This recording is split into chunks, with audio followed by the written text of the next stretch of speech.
आनंद। जय श्री हरि। जय माता लक्ष्मी। जय तुलसी माता।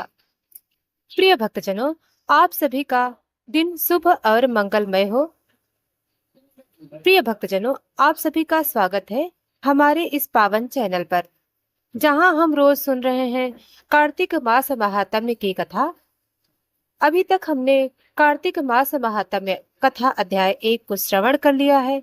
आज हम पहुंचे हैं कार्तिक मास महात्म्य कथा अध्याय 2 में।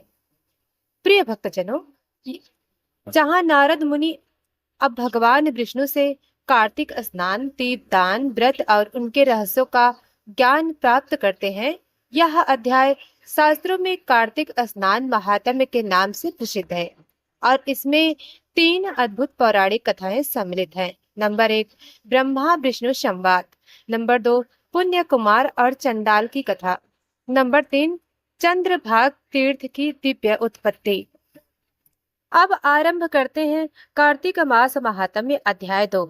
स्कंद पुराण के अनुसार भगवान श्रीहरि और नारद मुनि के संवाद पर आधारित यह कथा कार्तिक स्नान, दीपदान, व्रत और सेवा के अपार फल को प्रकट करती है।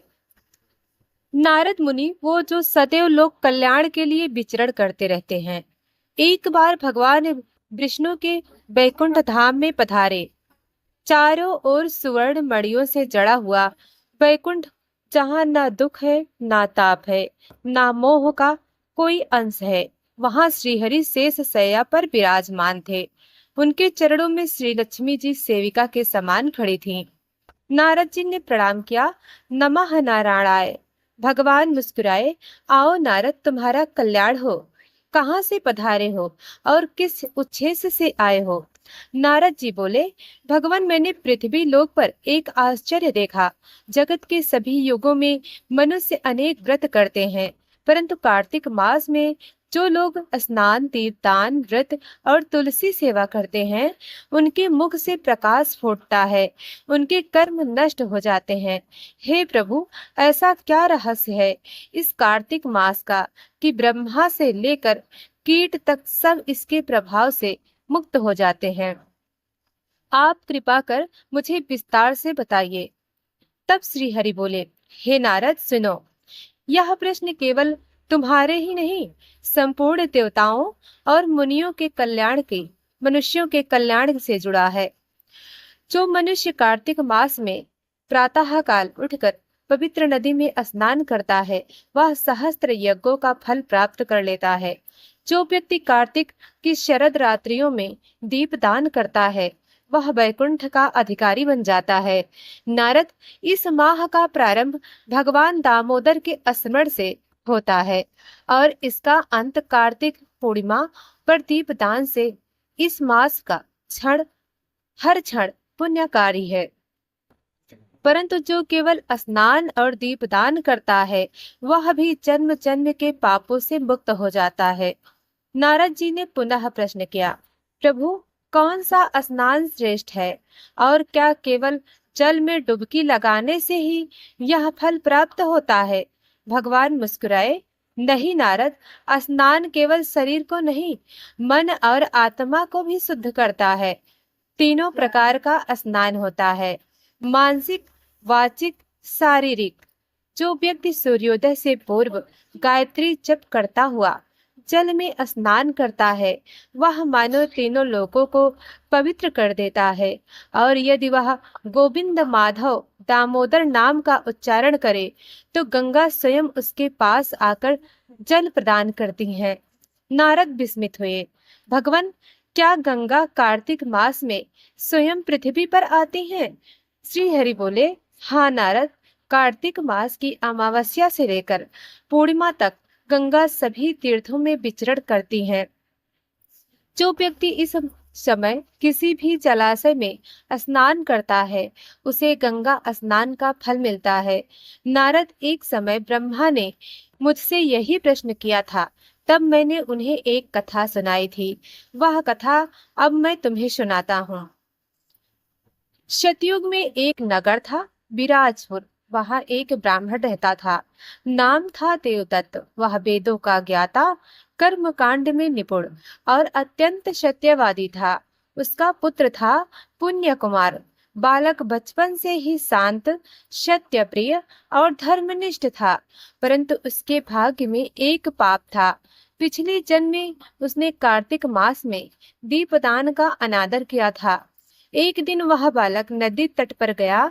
वहां एक चांडाल स्त्री मृत शरीर धो रही थी। वह दृश्य देखकर पुण्य कुमार ने तिरस्कार भाव से कहा, अरे पापनी, दूर हट, मेरे पास मत आ।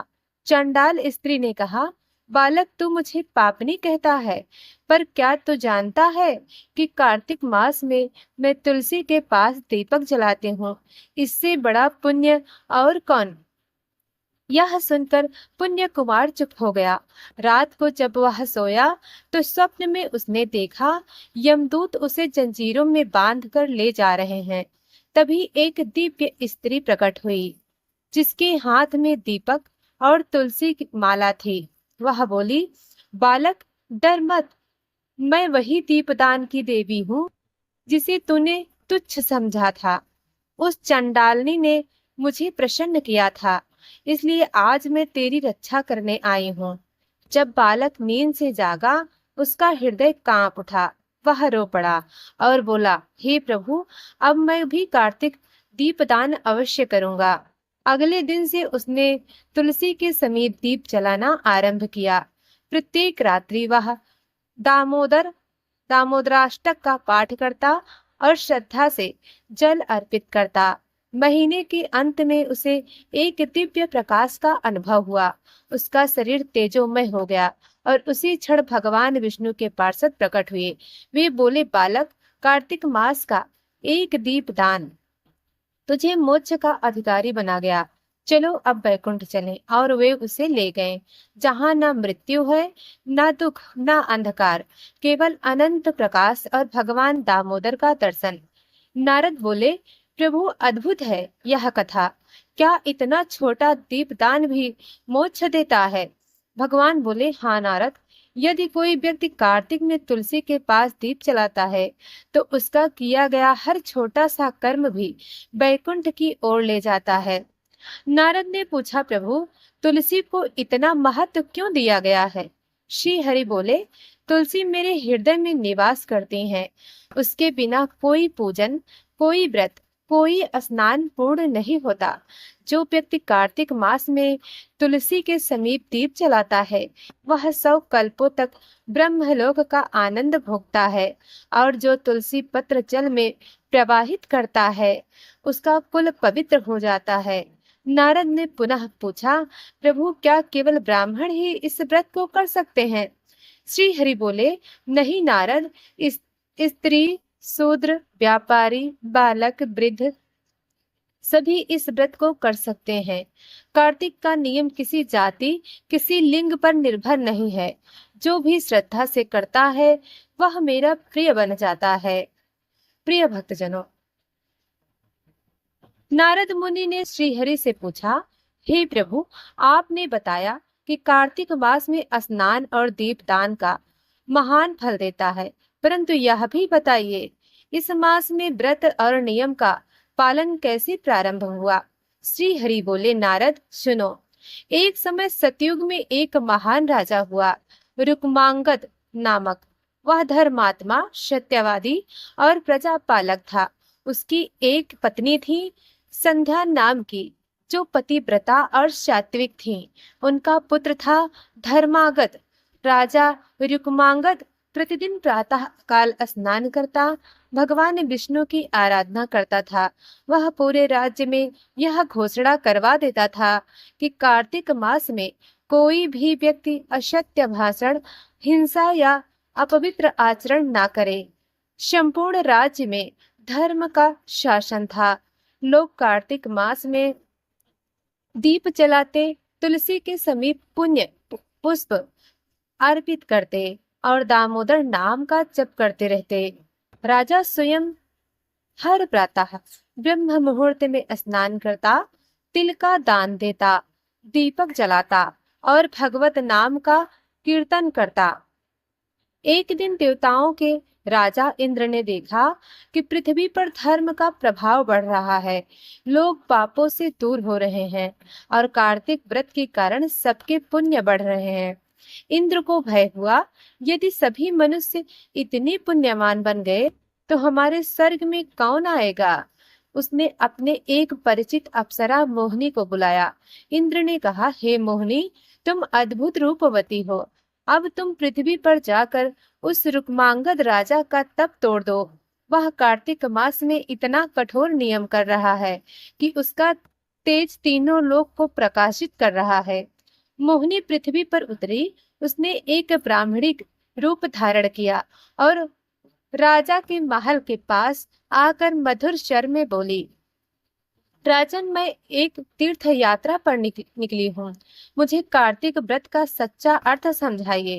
राजा ने विनम्रता से कहा, माता, कार्तिक मास में प्रातः काल स्नान, दीपदान, व्रत, ब्रह्मचर्य और सत्य बोलना आवश्यक है। जो व्यक्ति इस मास में पवित्रता रखता है वह जन्म जन्म के पापों से मुक्त हो जाता है। मोहिनी बोली, राजन, क्या स्त्रियों के लिए भी यही फल है?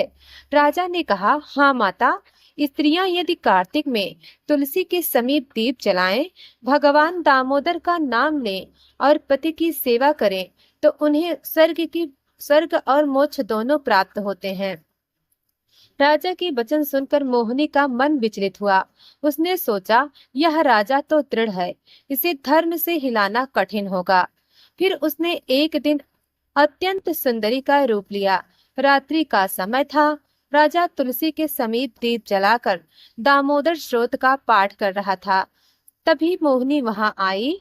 मृदुल वाणी में बोली, राजन, रात्रि शीतल है, दीप मंद हो गया है, आप विश्राम कर लीजिए, मैं दीपक में तेल डाल दूंगी। राजा ने मुस्कुराकर कहा, हे देवी, दीपक में तेल डालना तो पुण्य है, परंतु मैं कार्तिक व्रतधारी हूँ। इस समय किसी स्त्री से वार्ता करना उचित नहीं। मोहिनी चकित रह गई। उसने समझ लिया कि यह पुरुष दृढ़ व्रती है। वह तुरंत अपना वास्तविक रूप धारण कर आकाश मार्ग से चली गई। उस रात्रि भगवान विष्णु ने स्वप्न में राजा को दर्शन दिए। वे बोले, राजन, तूने मेरे कार्तिक मास का सम्मान रखा, तू सच्चा धर्मात्मा है। अब मैं तुझे वर देता हूँ, तेरे राज्य में किसी को अकाल मृत्यु नहीं होगी और कार्तिक मास के व्रत का स्मरण होते ही तेरा नाम लिया जाएगा। राजा ने आंसू से भर कर कहा, प्रभु, मेरे राज्य के सब प्राणी इस व्रत का पालन करें, यही वर दीजिए। भगवान बोले, तथास्तु। चंद्रभागा तीर्थ की उत्पत्ति। नारद ने पूछा, प्रभु, आपने राजा रुक्मांगद का नाम लिया, परंतु चंद्रभागा तीर्थ कहाँ से उत्पन्न हुआ? श्री हरि बोले, सुनो नारद, राजा रुक्मांगद के पुत्र धर्मांगद ने कई वर्षों तक कार्तिक व्रत का पालन किया। वह प्रतिदिन स्नान करने जाता था, परंतु एक दिन विलंब हो गया। उस दिन सूर्योदय होने ही वाला था और वह अभी तक नदी तक नहीं पहुंचा था।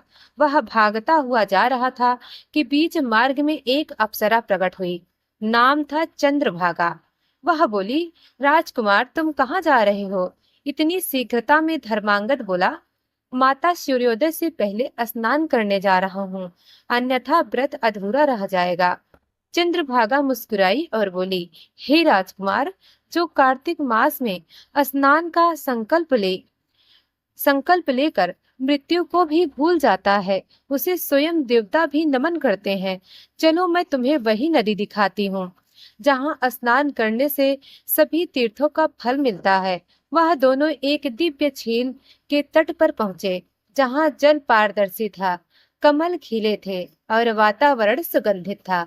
चंद्रभागा ने कहा, हे राजकुमार, यही वह स्थान है जहाँ स्वयं गंगा और यमुना मिलकर कार्तिक स्नान का फल प्रदान करती हैं। जब धर्मांगद ने वहां स्नान किया तो उसे अनुभव हुआ कि उसके भीतर का सारा मोह और अज्ञान नष्ट हो गया है। तभी एक आकाशवाणी हुई, हे राजकुमार, यह तीर्थ अब तेरे नाम से चंद्रभागा तीर्थ कहलाएगा। श्री हरि बोले, नारद, जो व्यक्ति कार्तिक मास में चंद्रभागा तीर्थ पर स्नान करता है या उसका नाम भी स्मरण कर लेता है, वह सहस्त्र यज्ञों का फल प्राप्त कर लेता है। यहाँ तक कि जो व्यक्ति केवल चंद्रभागा तीर्थ कहकर प्रणाम करता है, उसके कुल के सभी पितर स्वर्ग जाते हैं। नारद जी बोले, प्रभु अब कृपा कर बताइए, दीपदान का इतना अधिक महत्व क्यों बताया गया है? भगवान बोले, नारद, दीप अंधकार का नाश करता है। जो दीपक कार्तिक मास में तुलसी देवालय या नदी के तट पर जलाया जाता है, वह केवल प्रकाश नहीं देता, बल्कि जीवात्मा के पथ को प्रकाशित करता है। जब कोई व्यक्ति दीपदान करता है, तो यमराज के दूत भी उसके समीप नहीं आते। उसके कर्म स्वयं तेजस्वी हो उठते हैं। एक बार मैंने ब्रह्मा जी से कहा था, जो कार्तिक मास में दीपदान करता है, वह मेरे धाम में स्नान पाता है। इसलिए मैंने इस मास को दीप मास कहा। भगवान आगे बोले, नारद, इस मास में केवल ब्रह्म कर्म नहीं, अंतर की पवित्रता भी आवश्यक है। यदि कोई व्यक्ति दिखावे के लिए व्रत करे, परंतु मन में अहंकार रखे, तो वह फल से वंचित रह जाता है। लेकिन जो प्रेम से एक भी दीपक जलाता है, वह मेरे लिए सर्वाधिक प्रिय है। नारद जी ने हाथ जोड़कर कहा, प्रभु, आपने कार्तिक मास का महात्म्य अनंत है, आगम्य है, अवर्णीय है। जो व्यक्ति इसे सुनता या कहता है, वह निश्चित रूप से आपके धाम में पहुंचता है। भगवान बोले, नारद, जो मनुष्य कार्तिक मास में मेरा नाम जपता है, मुझे दीप अर्पित करता है और यह महात्म्य सुनाता है, उसे वैकुंठ की प्राप्ति होती है। जो भक्त इस कथा को श्रद्धा से सुनता है, वह नरक से मुक्त होकर वैकुंठ धाम में स्थान पाता है। जो व्यक्ति इसे कार्तिक की रात्रि में सुनता है, उसे सहस्त्रदीप दान के समान फल प्राप्त होता है। तो प्रिय भक्तजनों, आज हमने सुनी कार्तिक मास महात्म्य की द्वितीय अध्याय की पवित्र कथा, जिसमें राजा रुक्मांगद की परीक्षा और चंद्रभागा तीर्थ की महिमा छिपी है। अब हम श्रवण कर रहे हैं भगवान दामोदर की लीला और दीपदान का रहस्य। एक समय की बात है, नारद मुनि वैकुंठ धाम में भगवान श्रीहरि के चरण में बैठे थे। चारों ओर स्वर्ण कमलों से सुसज्जित सरोवर था और वहां से मंद मंद संगीत की ध्वनि आ रही थी। नारद मुनि ने नम्रता पूर्वक प्रश्न किया, हे प्रभु, कार्तिक मास में जो भक्त दीप जलाते हैं, तुलसी के समीप नाम जप करते हैं, उन्हें आप कौन सा वरदान प्राप्त करते हो? कृपा कर इस रहस्य को प्रकट कीजिए। भगवान मुस्कुराकर बोले, उनकी मुख कमल की आभा ने वैकुंठ को प्रकाशित कर दिया। वे बोले, नारद, यह प्रश्न केवल तुम्हारा नहीं, बल्कि समस्त भक्तों का है। अब मैं तुम्हें एक ऐसी कथा सुनाता हूँ, जो सुनने मात्र से मनुष्य के 7 जन्मों के पाप नष्ट हो जाते हैं। भगवान बोले, एक समय पृथ्वी लोक पर द्वापर युग में मथुरा नगरी के समीप गोकुल नाम का स्थान था। वहां मेरे बाल स्वरूप से जन्म हुआ नंद बाबा के घर यशोदा माता की गोद में मैं उस समय नन्हा बालक था, परंतु मेरा स्वरूप आनंद था। एक दिन की बात है, माँ यशोदा दूध मथ रही थीं। मैंने देखा कि माँ का सारा ध्यान दूध में है और मैं अकेला रह गया हूँ। मैंने मन में सोचा, माँ मुझसे अधिक इस दूध को मान देती हैं, और क्रोधित होकर मैंने माखन के बर्तन उलट दिए। फिर कुछ माखन बंदरों में बांट दिया। माता यशोदा जब लौटी तो उन्होंने देखा कि पूरा घर माखन से लथपथ है और बालक श्री कृष्ण मुस्कुरा रहा है। उन्होंने कहा, अरे नटखट, यह तूने क्या किया? श्री कृष्ण ने बाल सुलभ मुस्कान के साथ कहा, माँ, मैं तो केवल भूखा था। माता बोली, तुझे दंड मिलेगा। उन्होंने रस्सी ली और श्री कृष्ण को बांधने लगी, परंतु जितनी बार रस्सी बांधती, वह 2 अंगुल छोटी पड़ जाती। माता थक गई। तब श्री कृष्ण ने देखा कि माता का माथा पसीने से भीग रहा था। तो उन्होंने स्वयं को बांधने दिया। तभी सभी देवता आकाश से पुष्प वर्षा करने लगे।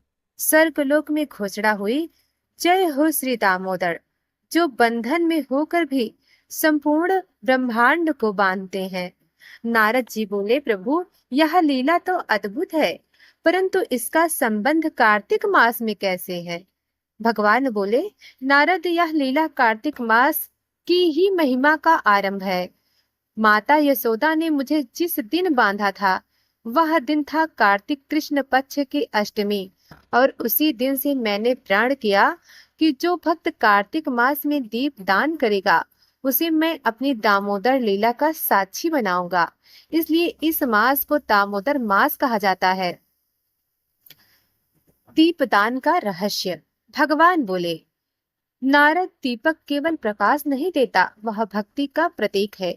जब कोई भक्त तुलसी के समीप दीप जलाता है, तो वह अपने भीतर के अंधकार मिटा रहा होता है। दीपक की लौ उस आत्मा का स्वरूप है, जो ज्ञान रूपी प्रकाश से प्रकट होती है।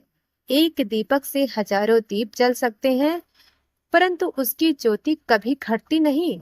उसी प्रकार जो भक्त दूसरों में भक्ति की ज्योति जलाता है, वह मेरे सबसे प्रिय होता है। नारद ने पूछा, प्रभु यदि कोई गरीब व्यक्ति दीपक ना जला सके, तो क्या वह व्रत अधूरा रह जाएगा? भगवान बोले, नहीं नारद, यदि कोई मिट्टी का दीप भी जलाए या अपने मन में दीपक का भाव रखे, वह भी पूर्ण फल पाता है। भक्ति भावना में है, सामग्री में नहीं। भक्त के हृदय का प्रकाश ही वास्तव में दीपक है। भगवान बोले, अब सुनो कार्तिक मास में दीपदान करने वाली एक सामान्य स्त्री की कथा। अवंती नगरी में एक स्त्री रहती थी, सुशीला। वह निर्धन थी, परंतु उसके भीतर श्रद्धा थी। हर कार्तिक मास में वह तुलसी के पास मिट्टी का दीप जलाती और कहती, हे दामोदर, मेरे घर में धन नहीं, परंतु मेरा मन तुम्हारे चरणों में है।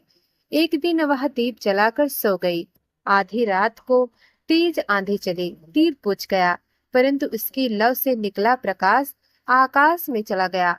वही स्वर्ग में भगवान विष्णु ने देखा, यह कौन सा प्रकाश है जो प्रेम से जल रहा है? उन्होंने मुस्कुराकर कहा, यह मेरी सुशीला का दीप है। वर्षों बाद जब सुशीला का देहांत हुआ, तो यमदूत आए, परंतु उसी क्षण दिव्य दूत प्रकट हुए और बोले, यह हमारी भगवती दामोदर की सेविका हैं। वे उसे बैकुंठ धाम ले गए। भगवान स्वयं द्वार पर खड़े हुए और बोले, सुशीले, तूने जिस दीपक को श्रद्धा से जलाया था, वह आज भी मेरे धाम में प्रज्वलित है। नारद जी भाव विभोर हो गए।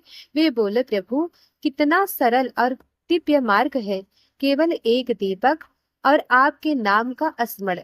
भगवान बोले, हाँ नारद, इस कार्तिक मास में भक्त चाहे एक दीपक जलाए, एक तुलसी पत्र अर्पित करे या केवल दामोदर नाम बोले, उसे अनंत फल प्राप्त होता है। भगवान बोले, नारद, भक्ति कोई सौदा नहीं है, यह वह प्रेम है जो निरंतर बढ़ता जाता है। जो व्यक्ति दीप जलाते समय मुझसे संवाद करता है, जो कहता है, हे दामोदर, मुझसे भूल हुई, पर मैं आपका हूँ, आपके आंसू मेरे लिए सबसे बड़ा अर्पण है। भगवान ने कहा, नारद, जो भक्त यह दामोदर कथा सुनता है या कार्तिक मास में इसका पाठ करता है, वह सहस्त्र यज्ञों का फल प्राप्त कर लेता है। जो इसे दूसरों को सुनाता है, वह मेरे ही समान पूज्य होता है, और जो हर रात्रि दीप जलाकर मुझे प्रणाम करता है, उसके घर में लक्ष्मी सदा निवास करती हैं। तो भाइयों और बहनों, आज हमने सुनी कार्तिक मास महात्म्य की कथा, जिसमें भगवान श्री कृष्ण की दामोदर लीला और दीपदान का रहस्य छिपा है। अगर आपने कथा का आनंद लिया हो, तो वीडियो को लाइक करें, चैनल को सब्सक्राइब करें और बेल आइकन को दबाएं, क्योंकि कल हम लेकर आएंगे तृतीय अध्याय, जिसमें सुनेंगे राजा प्रीतिकर और चमत्कारिक दीपदान की रहस्यमयी कथा। हर दिन एक नई कथा, हर दिन एक नई प्रेरणा। जय श्री दामोदर।